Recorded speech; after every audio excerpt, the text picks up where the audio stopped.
Hello everyone, কেমন আছো তোমরা সবাই? তো আমার ভয়েসটাকে আজকে ইগনোর করো। আমি বলেছিলাম পিসির বাড়িতে লক্ষ্মীনারায়ণ পুজোর পর হচ্ছে কালী পুজো। তো আজ হবে কালী পুজো। সকাল থেকে আমাদের হাতে একদম টাইম ছিল না। তাই আমরা বিকেলবেলা বেরিয়ে তো প্রথমে একটু ফল কিনলাম অ্যান্ড দেন বেরিয়ে পড়লাম ঠাকুর আনতে গিয়ে। তো এখানে হচ্ছে জোড়া মা কত সুন্দর সাজিয়েছে।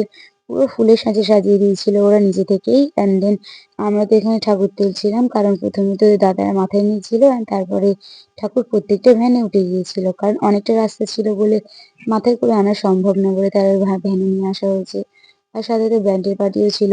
এখানে সবাই খুব মজা করছিল, নাচ গান করতে করতে নিয়ে আসছিল মাকে। আর তারপরে তো আমরা সামনে একটু বাজিও ফাটাচ্ছিলাম। আর তারপর তো এখানে আনার পর পিসি বলেছিল যে বাড়িতে যেহেতু পুজো, তাই জন্য নাকি মাকে নিজে আঁচল পেতে বাড়িতে নিয়ে আসবে। তো পিসি এখানে সেই নিয়মটাই করছিল। ২ মাকে নিয়ে প্রত্যেকটা মন্দির ঘোরানোর পর তো বাড়িতেও নিয়ে আসা হয়েছিল। আর এখানে সবাই মিলে ধরেছিল কারণ ওরা একা ট্যাকেল করতে পারছিল না।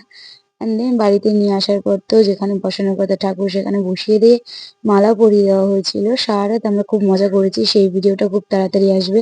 দেন ডিনার করে তো আমরা